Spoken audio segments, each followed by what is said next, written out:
descripción y el análisis de la estructura macroeconómica de Argentina entre el 2000 y el 2020. Mi grupo está conformado por María Ponte, Valeria Blanco, Mariana Mendoza, Nicole Pino, María Campos y quien les habla, Daniel Rojas. Lo que buscamos es explicar el comportamiento de las variables macroeconómicas, emplear gráficos y tablas para describir estas mismas y también identificar los factores y políticas que influyeron en el crecimiento o decrecimiento de estas variables. Argentina, en el 2002, Argentina tuvo una gran caída, una caída del 11%, eso fue debido a que Argentina perdió la confianza de los inversores y tuvo un fuga de capitales en el país debido a una crisis y se hizo necesario el replanteamiento de la política económica del país, el permiso del país para solventar esta crisis. Se vio favorecida en el 2003, ya que Argentina repuntó el Producto Interno Bruto y tuvo un pico superando el 50% el crecimiento del Producto Interno Bruto con una tasa anual de promedio del 8.5%. Más específicamente lo que hizo el gobierno argentino fue aplicar un modelo de desarrollo económico con inclusión social, que es opuesto al que impone el Fondo Monetario Internacional.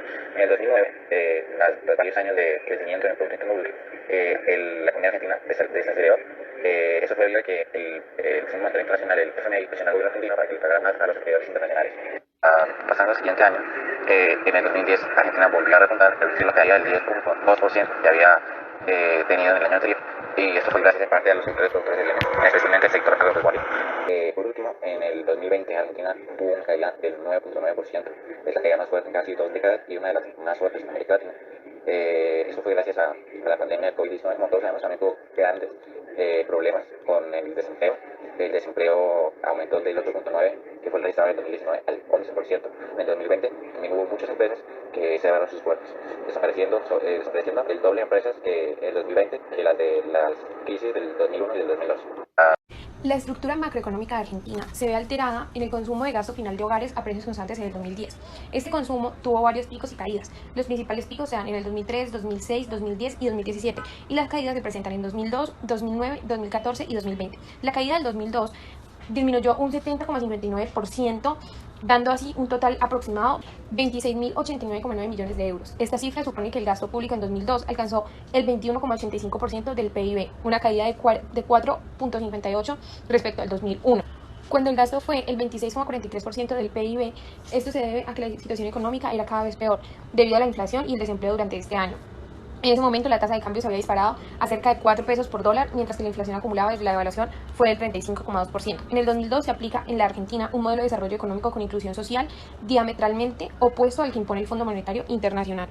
La última caída que tuvo el consumo de gasto final de hogares en Argentina se presentó en el 2020, debido a que disminuyó un 5,57%, alcanzando que el gasto público tuviera un 42,09% del PIB, con una subida de 4,39 puntos respecto al 2019, en el que el gasto público fue el 37,7% del PIB.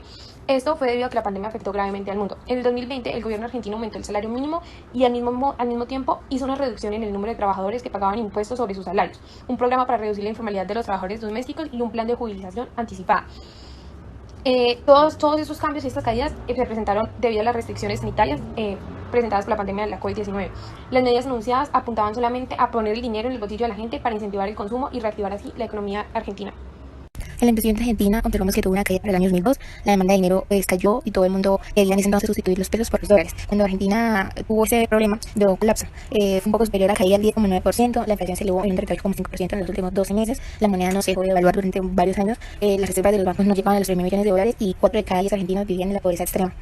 En el año 2003 tuvo un pico, Argentina reanudó con trabajo de crecimiento, se redujo el dinero y el peso pasó a valer un tercio de la moneda estadounidense.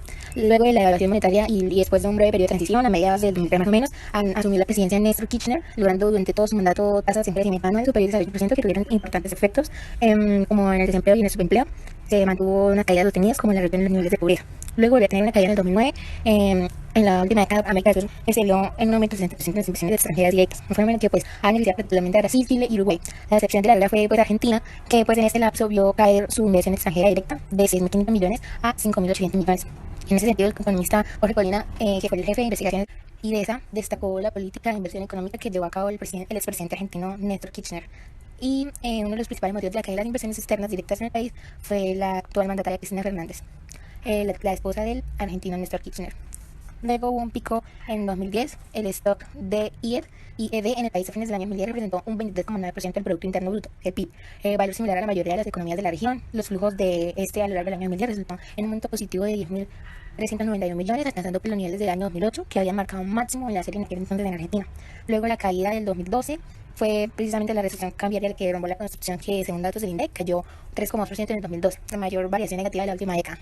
Luego, un pico en el 2017, de acuerdo con el organismo que depende de Naciones Unidas, el país registró el año pasado, del 2017, un incremento del 253% en su volumen, y luego de que en 2016, el primer año de Mauricio Macri como presidente y tras la salida del CERPO estuviera afectado por únicamente en la remisión de utilidades, sino también el acumulado en los años anteriores que afectó a la inversión. La caída del 2019, el gasto primario cayó un 10,7% interanual en términos reales en el acumulado de octubre, más que la reducción real de los ingresos totales, que fue un 2,6%, en el contexto de aceleración de la inflación y el programa de financiamiento acordado con el FMI. Finalmente, eso fue lo que pasó durante este periodo de tiempo en el país de Argentina. En el gasto del Estado podemos observar en el análisis del comportamiento de variables macroeconómicas que tuvo una caída en el año 2002, donde el gasto de consumo fue 175.052,4 millones de euros, teniendo una disminución de casi 9 millones de euros frente al año anterior. Luego tuvo un pico en el 2005, donde el gasto de consumo en Argentina creció 25.924,6 millones, un 12,4%, un total de 234.925,1 millones de euros. Esta cifra supone que el gasto público alcanzó el 41,12% del PIB, que es el Producto Interno Bruto, una caída de solo 0,4 puntos, cuando el gasto fue el 41,52% del PIB. Luego pasamos a una caída en el 2006, donde el gasto de consumo en Argentina disminuyó 8.469,7 millones, o sea un 5,57%, hasta llegar a un total de 143.699,1 millones de euros. Esta cifra supone un gasto. Luego pasamos al pico del año 2015, donde el gasto de consumo en Argentina se incrementó de 83.135,1 millones de euros a 106.982,8 millones de euros. Por último, pasamos a una caída que tuvo en el año 2020 debido a la cuarentena estricta por el coronavirus, por el virus. El Estado tiene que responder ante las necesidades básicas que las personas no pudieron resolver por sí solas, ya que la gran mayoría se encontraban en aislamiento y no podían generar ingresos. El estado de bienestar se basa en una justa redistribución del ingreso, generando crecimiento económico de una sociedad más equitativa. La causa de la pobreza son los salarios relativamente bajos, pero lo que realmente hacía que los salarios fueran bajos era que los empresarios pagaban un mejor sueldo a aquellos trabajadores calificados con estudios y con títulos que producían más eficientemente, dejando a la vista que la solución radica en una mejor educación de la población. No es lo mismo que una pandemia ataque a un país desarrollado que a uno subdesarrollado. El impacto socioeconómico global provoca un esfuerzo de controlar la expansión de la pandemia. Repercute tanto en las grandes economías como en las pequeñas. La única diferencia es que unas tienen como poder recompensarse y volver a surgir rápidamente y otras no. Los mercados emergentes representan aproximadamente 60% de la economía mundial, en términos de poder adquisitivo, obviamente. Y por último, pues una desaceleración en los países más desarrollados se va a ver reflejado en una desaceleración del mundo, por lo que pues por esto los países más pobres que viven al borde del abismo, los peligros pues gracias a eso van a ser un poco más mayores. En las exportaciones podemos ver como en el 2005, en el 2010 y en el 2019 hubo un pico gracias al aumento de las exportaciones en residuos de petróleo y otros residuos sólidos, automóviles, autos, accesorios de autos, petróleos y pues materias primas que tienen un gran valor en la economía. Por el contrario, podemos ver en la gráfica como en los años 2009 que se presentó la crisis financiera en Estados Unidos.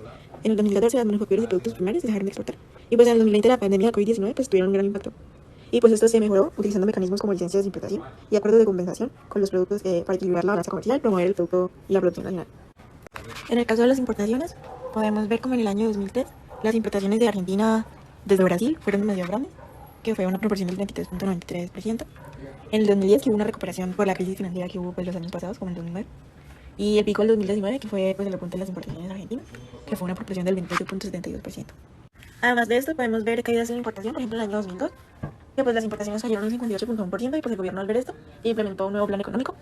La caída del año 2009 que fue pues por la crisis financiera, en donde las importaciones de Argentina desde Brasil bajó un 30,27%, pero pues Argentina usó diferentes estimulantes para la economía y superar los efectos de la crisis. La caída del año 2014 que deterioró pues el comercio exterior argentino, y la caída del 2020 que pues todos sabemos que fue gracias al COVID-19. En Argentina, durante el año 2002, se calculó una inflación del 29,3%. Esto fue gracias a la devaluación que impactó en el nivel de precios. Ocurrió durante la presidencia de Eduardo Duhalde. Su caída en el 2003 fue debido a la estabilidad de precios, que estuvo acompañada por la baja del dólar. Esto empezó a ocurrir en la segunda mitad del año. En diciembre del 2003, Argentina cerró con una inflación del 3,7% y el pronóstico original era el 22%. En su pico, en el año 2008, Argentina cerró con una inflación del 7,2%, lo cual fue bajo las expectativas de los analistas. En diciembre se subieron los precios a 0,3% y también se ubicaron debajo de las expectativas del mercado. Se esperaba un promedio de subida del 0,5%.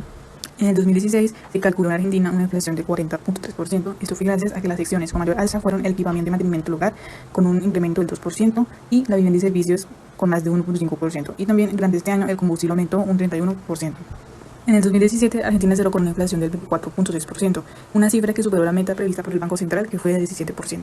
Sin embargo, Argentina cuenta con un sistema de gestión por resultados, el cual se llama SIGEL, Sistema Integral de Seguimiento y Evaluación de la Gestión. Esto es una herramienta de monitoreo de planes, programas, proyectos de los organismos de la administración pública. En el 2019, Argentina se calculó una inflación del 53,8%, la cual fue la más alta del continente latinoamericano. Según los datos del Instituto Nacional de Estadística y Censos, INDEC, fue gracias a la sección de la sanidad y los medicamentos que fueron una subida de 72.1% y de las comunicaciones un 73.9%. Estos fueron los factores más inflacionarios en el 2019, también junto con los alimentos y las bebidas, que aumentaron en los últimos meses del año. En Argentina se registró en el año 2020 una inflación acumulada del 36.1%, gracias al incremento de precios en los últimos meses del año. En diciembre se calculó un 4% de la tasa mensual y fue la más alta de todo el año. También durante ese mes los sectores que se calcularon mayor incremento fueron la recreación, cultura y salud, seguidos por el transporte, restaurantes y hoteles. Desempleo total en Argentina. Como podemos ver, el pico más alto se presentó en 2002. Argentina atravesaba una crisis a nivel político, económico y social. Se señalaba como desencadenante inicial la imposición del corralito, disposición del gobierno que restringía la extracción de dinero en efectivo de los bancos, diseñada por el entonces ministro de Economía, Domingo Cavallo. Después se presenta el pico de 2008, que a pesar de que en 2008 fue uno de los años con menor desempleo en Argentina, se seguía viendo este pico de desempleo influenciado por la crisis económica mundial que se vio en estos años. Después se presenta el pico de 2020, un aumento total en el desempleo.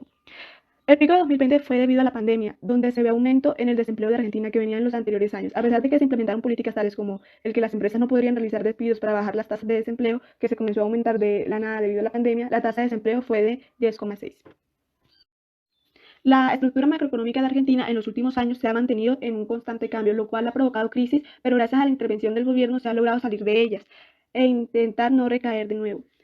Se pudo evidenciar como el PIB, consumo, inversión, gastos del Estado, exportaciones, importaciones, inflación y desempleo total en Argentina presentaron alternaciones teniendo de manera constante varios picos y caídas por diferentes razones. Sin embargo, se puede observar que la estructura económica de Argentina está clasificada como una economía con caídas sostenidas que se recuperan gracias a los manejos gubernamentales.